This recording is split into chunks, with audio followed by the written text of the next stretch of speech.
एक तरफ मीडिया है जो बुलडोज़र पे चढ़ा हुआ है और दूसरी तरफ दूसरा मीडिया है जो बुलडोज़र चल रहा है उनके साथ खड़ा हुआ है। तो ये एक ऐसी लड़ाई है जिसमें कोई इंस्टेंट जस्टिस नहीं है, ये इंस्टेंट इनजस्टिस है। ये इस्टेब्लिश करना, लगातार दरवाज़ा खटखटाना, क्योंकि एक डेमोक्रेटिक कंट्री में डेमोक्रेटिक वे ही हो सकते हैं प्रोटेस्ट के, रास्ता निकालने के, जिसकी मुझे लगता है, और हर एक जो इंसिडेंट है, बड़ा हो छोटा हो, उस पर आवाज़ उठाकर सच क्या है और ये कितने बड़े पैमाने पर कोर्ट और कचहरी में दिक्कत है। क्योंकि अगर ये इंस्टेंट जस्टिस चलता रहा, जैसे उदयपुर में चला, जैसे दिल्ली में चला, जैसे इंदौर में चला, हर जगह वो कोर्ट को ख़त्म कर देगा। वो कौन जाएगा कोर्ट? जब आप पहले ही बुलडोज़र गिरा दीजिएगा तो आपने तो डिक्लेयर कर दिया कि आरोपी कौन है। जहाँ पर देश के नागरिक को ही देश की सरकार अपना दुश्मन बना रही है, जैसे हेमंत विश्व शर्मा खुलेआम बतौर असम के मुख्यमंत्री यह कहते हैं कि मियाँ मुसलमान से मेरा कोई लेना देना नहीं, जिस तरह के कानून ला रहे हैं। लेकिन वहाँ पर ये अच्छा है कि कम से कम 18-19 पॉलिटिकल पार्टियाँ इकट्ठा होती हैं और जाती हैं, FIR करती हैं, द्रौपदी मुर्मू तक पहुँचती हैं। तो ये एक बहुत ज़रूरी है कि इस तरह का जो एक इनजस्टिस है उसके खिलाफ आवाज़ उठना, और आज की तारीख में मुझे लगता है बुलडोज़र पर एक आवाज़ उठनी शुरू हुई है। आज भी हेमंत बिस्वा ने सदियों से 2 घंटे का जो ब्रेक मिलता था जुम्मे की नमाज पे, उस पर पाबंदी लगा दी। देखिए, वो तो एक टक्कर में दूसरी टक्कर में है, तो मैंने तो आपको कहा ही कि उनके कदम अनकॉन्स्टिट्यूशनल है। तो चैलेंज तो पॉलिटिकली करना पड़ेगा ना, हम आपको नहीं चैलेंज करेंगे। तो वो एक पॉलिटिकल चैलेंज कैसे हो सकता है, कैसे हो पाएगा, ये पॉलिटिकल पार्टीज़ को सोचना है।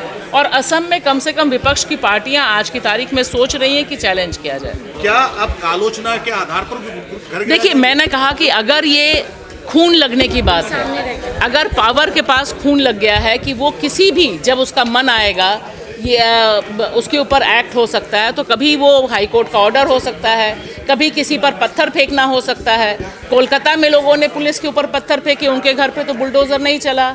रेपिस्ट के घर पे आरोप लगने पर बुलडोज़र चल रहा है, लेकिन राम रहीम की तो बागपत में कोठी है, उस पर तो बुलडोज़र नहीं चला। तो ये एक डेरा सच्चा वाला, तो ये एक बहुत सेलेक्टिव आउटरेज है। और आज की तारीख में मुझे लगता है देश की जो अधिसंख्य जनता है उसको पता है कि बुलडोज़र यानी क्या। बुलडोज़र यानी अपने विरोधियों से बदला लेना, गरीबों से बदला लेना, मुसलमानों से बदला लेना, और अलग अलग ढंग से बुलडोज़र चल रहा है, अलग अलग फॉर्म्स हैं। मीडिया के ऊपर भी बुलडोज़र चल रहा है, आवाज़ बंद की जा रही है, अलग अलग कानून लाए जा रहे हैं। ब्रॉडकास्टिंग बिल आया था जिसे बड़ी मुश्किल से वापस किया गया, वो भी बुलडोज़र ही है।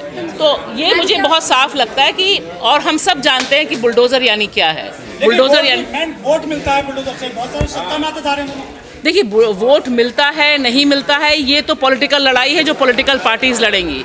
आज की तारीख में पॉलिटिकल पार्टीज़ को भी मजबूरी में कहना पड़ रहा है कि बुलडोज़र इनजस्टिस है, ये जनता की वजह से हुआ है, किसी और वजह से नहीं हुआ है। एक वर्ग काफी खुश है बुलडोज़र से। जी, एक वर्ग काफी खुश नहीं, क्योंकि हमने उनको खून का चस्का लगा दिया है, हमने उनको बता दिया है कि किसी भी विरोधी को कैसे निपटाना है। कितने बड़े पैमाने पर खुश हैं, 240 पर अटके हैं ना, तो वो भी एक किसी चीज़ का तो असर होगा। किसके खिलाफ बुलडोज़र चल रहा है? जो इस देश के नागरिक हैं, जिनको अभी आपने साबित नहीं किया कि उनका दोष हो, कानून प्रक्रिया का उल्लंघन है।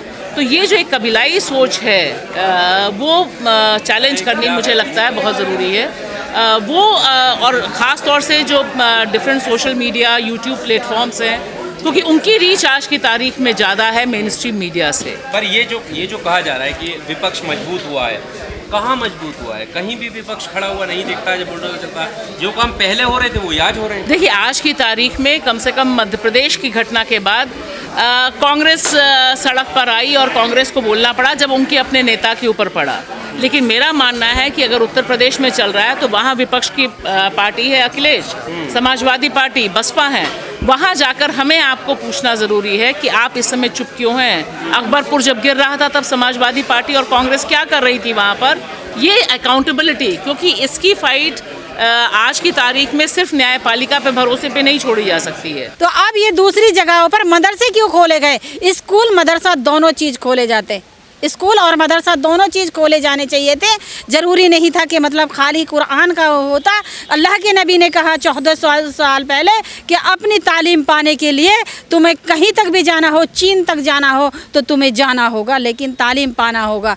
ये नहीं कहा कि खाली तुम कुरान पढ़ो, खाली नमाज़ पढ़ो, बल्कि ये कहा कि हर तरह की तालीम पाओ और जितने कामयाब हो सको उतने कामयाब हो। ये नहीं कहा कि खाली मदरसे खोल कर बैठ जाओ। ये हमारे मौलानाओं की गलती है। बस ये है कि अनपढ़ रहे, उनको भी एक बहुत ज़्यादा एक धंधा हो गया ना। अगर पढ़ लिख लेंगे ना तो सब अपने हिस्सेदारी जानेंगे, अपने उसको सवाल करेंगे, अपने हर चीज़ को जानेंगे कि हमारा हक क्या है, हमारा अधिकार क्या है, हमें करना क्या है। वही कहाँ कुछ करते हैं। सबकी यही साजिश है कि हमें जो है ना एक आम तरीके से तमाम भारत के लोगों को गुलाम कर दिया जाए। तमाम आम जनता ही गुलाम होगी, बड़े लोग कहाँ गुलाम होंगे, पैसे वाले कहाँ गुलाम होंगे। वो तो यहाँ ना सही तो बाहर निकल के बैठ जाएंगे, कहीं चले जाएंगे। कोई बात नहीं, विरोधी बता दिया जाएगा, हमारे ऊपर फतवा लगा दिया जाएगा। मेरे पास मकान ही नहीं है जो तोड़ा जाएगा। मैं मकान में ही नहीं रहती, मैं तो दूसरों के मकानों में रहती हूँ। नहीं, कांग्रेसी नेता का घर गिरा दिया गया। मैं ये कह रही हूँ, घर तो ऐसे ही गिरा दिए जाते हैं। कोई थोड़ा सा बोल जाए तो गिरा दिया जाता है, कोई किसी के अतीक को मार दिया जाता है।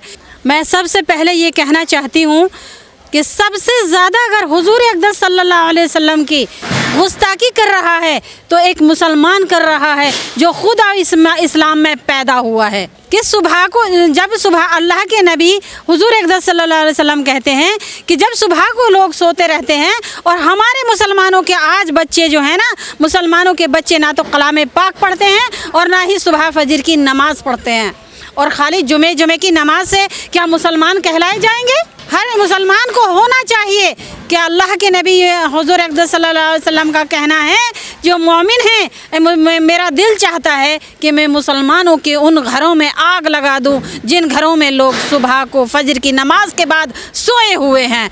क्योंकि अल्लाह के नबी हुजूर अक़दस सल्लल्लाहु अलैहि वसल्लम ने हिंदुओं के घरों को क्यों नहीं कहा? क्योंकि वो अनजान हैं, वो जानते नहीं हैं। अगर अल्लाह के नबी हुजूर अक़दस सल्लल्लाहु अलैहि वसल्लम तुमसे ये कहते कि किसी का घर जला दो, किसी के मतलब वो पुलिस थाना जला दो या कोई चौकी जला दो, क्या तुम अपने घरों को देख रहे हो? तुम्हारी बेटियां अगर रास्ते में चलती हैं तो सर खोल लेती हैं, जबकि औरतों का सर खोलना बहुत बड़ा गुनाह है। जब हम मजबूत ईमान होंगे और हमारी हर रोज़ मस्जिदें, घरों से निकल के हम मस्जिदों में जाएंगे, हमारे बच्चे नमाज़ पढ़ने जाएंगे, सुबह को कलाम पाक पढ़ के घर से निकलेंगे, किसी की हिम्मत नहीं, हमारे नबी की तो क्या, अगर हमारे किसी बुजुर्ग के खिलाफ भी एक आवाज़ उठा सके। आज से 1400 साल पहले अल्लाह के नबी हुजूर अक़दस सल्लल्लाहु अलैहि वसल्लम जब घरों से निकलते थे अल्लाह के नाम को बताने के लिए, अल्लाह वालों को ये समझाने के लिए कि मतलब तुम अल्लाह के बंदे हो, उस वक्त भी ये लोग उनको पत्थर मारा करते थे। उस वक्त भी वो ज़ख्मी होने के बाद भी अल्लाह के नबी ने ये नहीं कहा कि मैं इनको हलाक करा दूँ या इनको वो करा दूँ, क्योंकि उनको अकल ही नहीं है। उनको ना सही तो उनकी नस्ल को आएगी, किसी को तो अक्ल आएगी। हमारे भी बड़े कभी मतलब यही थे जो आज ये हैं बेवकूफ़।